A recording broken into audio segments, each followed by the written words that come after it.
Hello students, welcome to law with Kajal. तो आज का हमारा जो नेक्स्ट कॉन्सेप्ट होने वाला है, हम ऑलरेडी जूरिस्प्रूडेंस के बारे में, जूरिस्प्रूडेंस की डेफिनेशंस, ऑस्टिन की जो आपका पॉजिटिव लॉ था, फिलॉसफी ऑफ पॉजिटिव लॉ, उसको भी हम डिस्कस कर चुके हैं। तो आज का जो हमारा टॉपिक रहेगा वो आपका रहेगा discuss the imperative theory of law. जो इम्पेरेटिव थ्योरी है, इट मीन्स आपका आज्ञात्मक सिद्धांत जो है उसके बारे में बातचीत करनी है।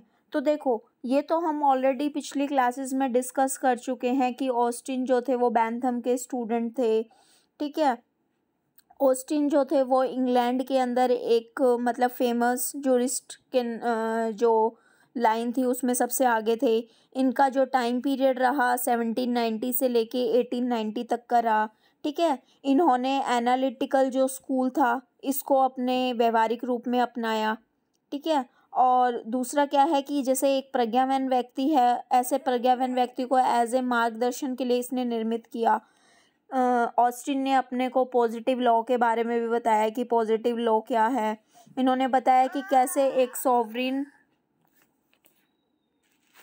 तो इन्होंने हमें किस तरह से बताया कि एक सॉवरिन जो कोई पॉलिटिकल सुपीरियर अथॉरिटी है वो जनता के कंडक्ट्स को किस तरह से निर्धारित करने के लिए उनके लिए रूल्स वगैरह बनाती है। तो इस तरह से जो ऑस्टिन की जो लॉ की डेफिनेशन है इन्होंने बताया कि law is the command of sovereign. जो लॉ है वो क्या है? कमांड ऑफ सॉवरिन है। कमांड ऑफ सॉवरिन का मीन्स क्या कि जो हमारी सुपीरियर पावर है, जो हमारी सुपीरियर पावर है, जो रूल्स मेकिंग है, जो हमें रूल्स बनाती है हमारे लिए, तो उन रूल्स को क्या करना है, हमें फॉलो करना है। वो हमें उस चीज़ की कमांड देगी और कमांड को अगर हम फॉलो नहीं करते हैं तो हमें पनिशमेंट मिलेगी। इसे एक एग्जांपल से समझते हैं। देखिए, हमारे पास में क्या है, एक एक्ट बनाया हुआ है हमारे लिए आईपीसी के अंदर रूल बनाया हुआ है कि अगर कोई चोरी करता है तो उसको 3 साल तक की सज़ा जो है वो मिलेगी। तो ये रूल बनाया सॉवरिन अथॉरिटी ने, ठीक है। सॉवरिन अथॉरिटी ने कमांड दी कि आपको चोरी नहीं करनी है, अगर आप चोरी करोगे तो आपको ये पनिशमेंट मिलेगी। तो ऑस्टिन की इम्पेरेटिव थ्योरी से हमें 3 एलिमेंट निकल के आते हैं। सबसे पहले sovereign, second is command and third is suction यानी शास्ति, इट मीन्स पेनल्टी। ओके, तो सबसे पहले जब हम इसकी सॉवरिन पावर के बारे में डिस्कस करेंगे तो ये जो सॉवरिन पावर है ना, ये अनसर्टेन होनी चाहिए, सुपीरियर होनी चाहिए, अनडिवाइडेड होनी चाहिए, सबसे सुपीरियर, सबसे ऊपर होनी चाहिए। बाहर का कोई भी अगर इंटरफेयर हो रहा है तो वो इसके अंदर इंटरफेयर जो है वो नहीं होना चाहिए। जो इसके द्वारा जो कमांड दी जाएगी उसको जनता क्या है, अपनी इच्छा से उसको क्या है, फॉलो करेगी।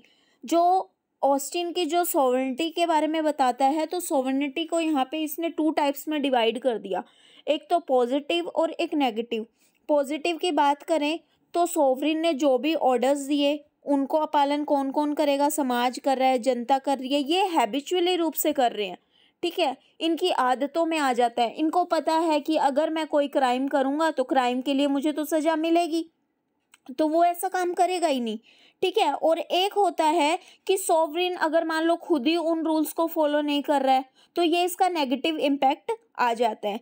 इस तरह से क्या है कि ऑस्टिन की जो सॉवरिन पावर वह है वो एक ऐसी सॉवरिन पावर है जो सर्वशक्तिमान है, सबसे ऊपर है, सबसे पावरफुल है।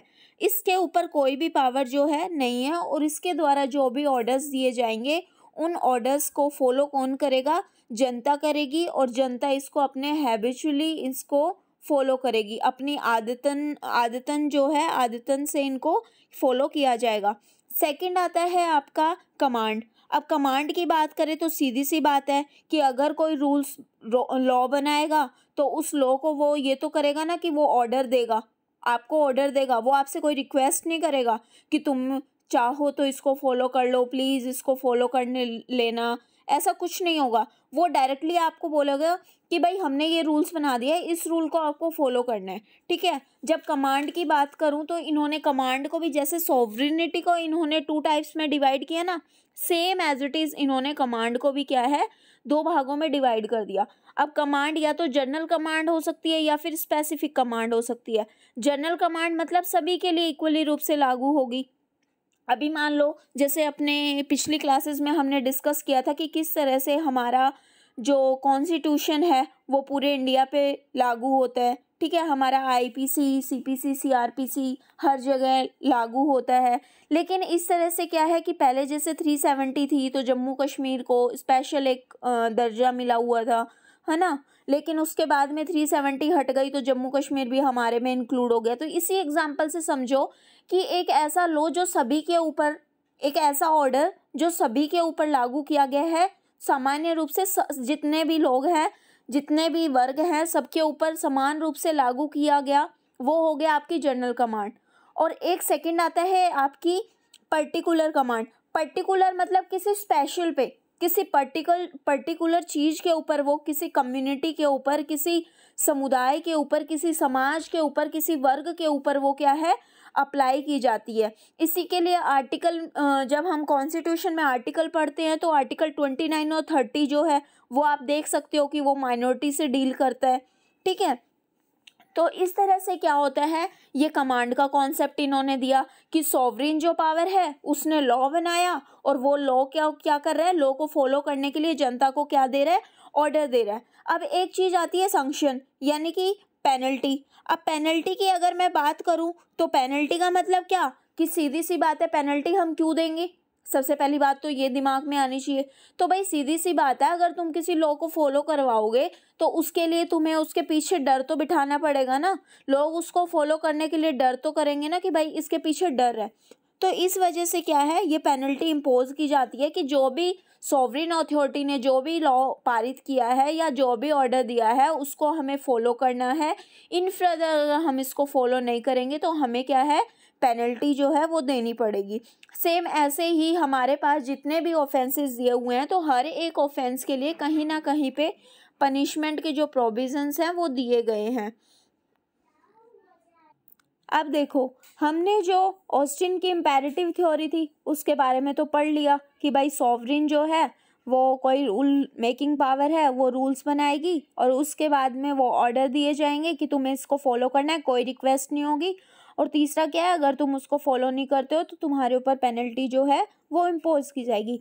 लेकिन इसकी ये जो डेफिनेशन थी, इसके बावजूद भी इसकी डेफिनेशन को क्या है, क्रिटिसाइज किया गया। तो क्रिटिसाइज में सबसे पहले सन हेनरी मैन और सेवनी का सबसे ज़्यादा नाम था। इन्होंने बोला, तो इसके अंदर क्या आएगा कि सबसे पहले इन्होंने, हेनरी मैन ने क्या कहा कि जो इनका इम्पेरेटिव थ्योरी है ना, तो ये जो सिद्धांत है ये आदिम समुदाय पे लागू नहीं होगा, क्योंकि जो लॉ है वो सदैव सॉवरिन से रिलेटेड नहीं रही है, ठीक है। और सेवनी ने ऑस्टिन की जो सुपीरियर पावर के जो कॉन्सेप्ट है इसको भी इसने बताया कि इसका कोई बेसलेस है, ये इसका कोई भी आधार नहीं है, ठीक है।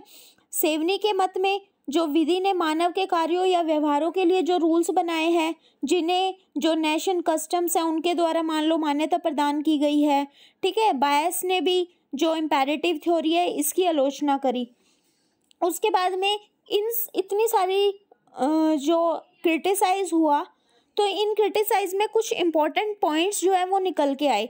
तो इन्होंने क्या क्या बताया कि ऑस्टिन की जो लॉ की डेफिनेशन है, इसके अंदर जो law is the sovereign command of the sovereign, तो इसके अंदर इन्होंने जो कस्टम्स हैं, जो भी हमारी प्रथाएं हैं, इनकी इन्होंने नेग्लिजेंसी करी, सबसे पहली बात तो ये।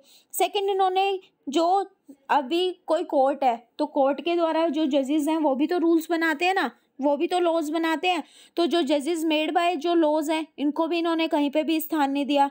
इन्होंने बोला कि जो ऑस्टिन है उन्होंने इंटरनेशनल लॉ के अंदर जो मॉरलिटी की जो लॉ मानने की जो भूल की है। और ऑस्टिन ने बोला कि ऑस्टिन के लिए इन्होंने ये भी बोला कि विधि का, मान लो अगर तुम लॉ को फॉलो करवा रहे हो तो उसके लिए पेनल्टी का होना आवश्यक है, ठीक है। लेकिन कई बार क्या होता है, पेनल्टी का काम जो है वो आपका जनता का जो मत होता है उसके द्वारा भी जो है किया जाता है, लोक मत से भी किया जा सकता है। फिर ऑस्टिन ने बोला कि जो इसका सॉवरिन का जो कॉन्सेप्ट है इसके ऊपर भी ये पूरी तरह से खरी नहीं उतरी। ऑस्टिन का ये विचार भी मानने योग्य नहीं था कि जो लॉ का जो मॉरलिटी से कोई संबंध नहीं है, ठीक है, क्योंकि जो राइट्स, ड्यूटीज़ या फिर जो लाइबिलिटीज़ होती हैं टॉर्ट से रिलेटेड हो गया, अदर जो भी हो गए, तो जो भी विधिक संकल्पनाएं की जाती हैं वो भी मॉरलिटी के ऊपर ही क्या है, डिपेंड करती हैं। ऑस्टिन की ये सोच बिल्कुल बेसलेस है कि लॉ और जस्टिस के बीच में भी कोई रिलेशन नहीं है, ठीक है। लेकिन ऑस्टिन की ये जो इम्पेरेटिव थ्योरी है, इतने सारे क्रिटिसाइज होने के बावजूद भी ये जो जूरिस्ट थे उनके लिए एक प्रेरणा का सोर्स रही, ठीक है। लोगों ने विधि शास्त्र की जो प्रमाणवादी जो विचारधारा है उसमें ऑस्टिन का नाम हमेशा लिया जाता है, और यहीं से ही जो ऑस्टिन की एनालिटिकल थ्योरी है उसका श्री गणेश हुआ। तो ये जो आपकी ऑस्टिन की थ्योरी है ना, इसमें कुछ भी नहीं है, सिर्फ आपको 3 चीज़ें याद रखनी है, सोवरिन, कमांड और संक्शन, कि law is the command back by the suction, ठीक है। तो इन सारी चीज़ों को हमें फॉलो करना पड़ेगा। नॉर्मली बेसिक यूजेस में यही होता है कि हम कोई अगर लॉ हमारे लिए आ रहा है तो उस लॉ को एज एन ऑर्डर हमें क्या है, फॉलो करना पड़ता है, और अगर उस लॉ को हम फॉलो नहीं करेंगे तो हमें उसके लिए क्या है, पेनल्टी देनी होगी, या फिर जो भी उसके लिए शास्ति होगी वो हमें देनी पड़ती है, ठीक है। तो इस वीडियो को कैसी लगी, अगर आपसे इससे रिलेटेड कोई भी क्वेश्चन हो तो आप मुझे कमेंट सेक्शन में लिख सकते हैं। Thank you very much.